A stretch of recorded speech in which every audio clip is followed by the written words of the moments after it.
Welcome to Vijay's cooking. நம்ம இன்றைக்கி பார்க்க போகிற ரெசிபி சூப்பரான ஜீரக சம்பா பிரியாணி தலப்பாக்கட்டி ஸ்டைலில் எப்படி செய்யலான்றதை பார்ப்போம். பாருங்கள், நல்ல சூப்பரான இந்த டேஸ்டியான பிரியாணி எப்படி செய்யலான்றதை பார்க்கலாம். வெளியில் பார்த்திங்கன்னா நம்மளுக்கு நிறைய பாஸ்மதி ரைஸில் பிரியாணி கிடைக்கும். பட் ஜீரக சம்பா ஆசைப்படும் போது நம்ம வீட்டில் வந்து ஈஸியாக செய்யலாம். ஏன்னா ரேர் தான் அது கிடைக்கிறது. வாங்க இது எப்படி செய்யலான்றதை பார்ப்போம். தலப்பாக்கட்டி ஸ்டைல் பிரியாணி பண்ண போகிறேன். அதுக்கு ஜீரக சம்பா ரைஸ் வந்து ஒரு 4 டம்ளர் ஊற வச்சுருக்கேன், 4 அழகு ஊற வச்சுருக்கேன். அதே மாதிரி இங்கே பார்த்தீங்கன்னா வெங்காயம் நல்லா நம்ம வந்து இப்போது ஜீரக சம்பா ரைஸ் வந்து ஒரு 4 அழகு எடுக்கிறோன்னா என்ன பண்ணணும்னா ஒரு 200 கிராம் எண்ணெய் ஊற்றுங்க. உங்களுக்கு நெய் ஊற்றுறீங்கன்னா கொஞ்சம் குறைச்சிட்டு அதை நெய் 2 ஸ்பூன் சேர்த்துக்கலாம். நல்லா புகை வரணும். எண்ணெய் ஊற்றி நல்லா புகை வந்த பிறகு வெங்காயம் போட்டுக்கோங்க. இந்த அளவுக்கு இன்னும் கொஞ்சம் ப்ரௌன் ஆகணும். வெங்காயம்லாம் போட்டு கொஞ்சம் நேரம் கழிச்சு அது கொஞ்சம் லைட்டு ப்ரௌனிஷாக வரும்போது பட்டை, லவங்கம், கிராம்பு, ஏலக்காய், ஜாதி பத்திரி இருக்கும் இல்லைங்களா, அந்த இலை அந்த மாதிரி ஒன்று போடுங்க. கருப்பு ஏலக்காய் ஒன்று சேர்த்துக்கலாங்க. ஸோ இது நல்லா வந்து நம்ம ப்ரௌனிஷாக வரணும். இப்போ பார்த்தீங்கன்னா கொத்தமல்லியும் புதினாவும் பொடியாக கட் பண்ணியிருக்கேன். இதையும் போட்டுக்கலாம். 1 ஸ்பூன் வந்து வெறும் மிளகாத்தூள் சேர்த்துருக்கேன். ஒரு ஆழத்துக்கு நம்ம 1 டீஸ்பூன் அளவுக்கு இஞ்சி பூண்டு விழுது. நான் எப்போவுமே இஞ்சி கம்மியாகவும் பூண்டு அதிகமாகவும் சேர்த்துப்பேன்.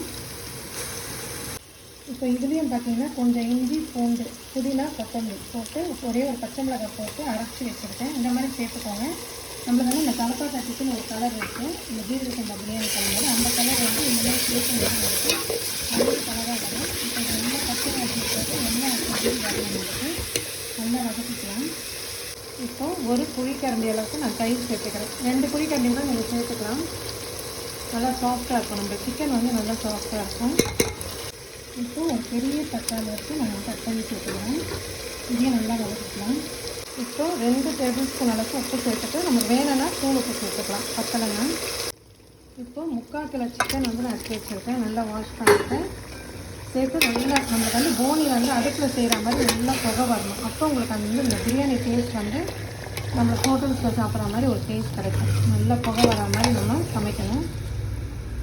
இப்போ பாருங்கள், நல்லா ஹை ஃப்ளேமில் புகை மேலே வந்து லைட்டாக வர மாதிரி நம்ம சமைக்கிறோம். இது வந்து எதுக்காகனா அடுப்பில் சமைக்கிற மாதிரி, விறகு அடுப்பில் சமைக்கிற மாதிரி இல்லை. உங்களுக்கு அதே சேம் டேஸ்ட் வரணும். நம்ம கொஞ்சம் அடுப்பு கறி இருக்குங்களா, லாஸ்ட்டாக நம்ம கொஞ்சம் அதை ஏற்றிட்டு ஒரு கிண்ணத்தில் வச்சு நெய் ஊற்றிட்டு புகை வராமல் கூட பண்ணலாம். அந்த ப்ராசஸ்லாம் கொஞ்சம் அதிகமாக இருக்கும். அதனால் இந்த மாதிரியே பண்ணிவிட்டு நம்ம தேவையான அளவுக்கு ஒரு ஆழத்துக்கு 2 டம்ளர் தண்ணி, 4க்கு 8 ஊற்றிருக்கேன் நான். இது கரெக்டாக இருக்கும் நமக்கு சமைக்கும்போது. நம்ம நறுக்கசி மட்டும் வேகாத மாதிரி இருக்கக்கூடாது. இப்போ இது நல்லா கொதி வந்து இந்த சிக்கன் வேகட்டும். இப்போ பார்த்தீங்கன்னா நல்லா கொதித்து சிக்கன்லாம் நல்லா வெந்திருக்கு. இப்போ நம்ம அரிசியை சேர்த்துக்கலாம். இப்போ அரிசி வந்து நம்மளுக்கு பாதி வேக்காடு வந்து வரணும். நல்லா கொதித்து வரணும். நம்மளுக்கு பாஸ்மதி மாதிரியே நம்மளுக்கு வந்து பயப்பட வேண்டாம். சீரக சம்பா நல்லாவே நம்மளுக்கு வெந்து வந்த பிறகு நம்ம டம்ப் பண்ணலாம். ஒரு 20%க்கு முன்னாடி நம்ம டம்ப் பண்ணணும். 80% நல்லா நம்மளுக்கு ஹை ஃப்ளேம்லேயே வேகலாம். இப்போ பார்த்திங்கன்னா நம்மளுக்கு இந்த அளவுக்கு ஒரு 80% நம்மளுக்கு வெந்திருக்கும். கையில் எடுத்து நீங்கள் ப்ரெஸ் பண்ணி பார்த்தீங்கன்னா லைட்டாக ப்ரெஸ் ஆகிற மாதிரி இருக்கும். அதுக்கப்புறம் நம்ம டம்ப் பண்ணோம்னா ஜீரக சம்பாக்கு கரெக்டாக இருக்கும். இதை இந்த மாதிரி ஒரு இரும்பு தவா போட்டுக்கோங்க. இது நல்லா ஹீட் ஏறணும். நம்மளுக்கு சூடான பிறகு தான் நம்ம இந்த போனை சேர்த்து வைக்கணும். இது வச்ச பிறகு நம்மளுக்கு நல்லா டைட்டாக ஒரு மூடி போட்டு மேலே ஒரு உரல் மாதிரி எடுத்து வச்சுருங்க. அப்போ உங்களுக்கு அந்த வெயிட் வந்து கரெக்டாக இருக்கும். ஒரு 10 நிமிஷம், ஜீரக சம்பாக்கு 10 நிமிஷமே போதும். பாஸ்மதிக்கு தான் 20 நிமிஷம் தேவைப்படும். 10 நிமிஷம் கழிச்சு நம்ம பார்க்கலாம். இப்போ நமக்கு ரெடி ஆகிடுச்சு. ஆஃப் பண்ணிவிட்டு ஒரு 10 நிமிஷம் நம்ம அப்படியே விட்டுட்டு அதுக்கப்புறம் பார்க்கலாம். இப்போ பாருங்கள், எல்லாமே நல்லா வெந்திருக்கு. நம்மளுக்கு ஃபுல்லாகவே நல்லா வெந்திருக்கு. பாருங்கள், ஃபைனல் டச்சை நான் முன்னாடியே பிழியாமல் இந்த அளவுக்கு இப்போ பிழிஞ்சிக்கிறேன்.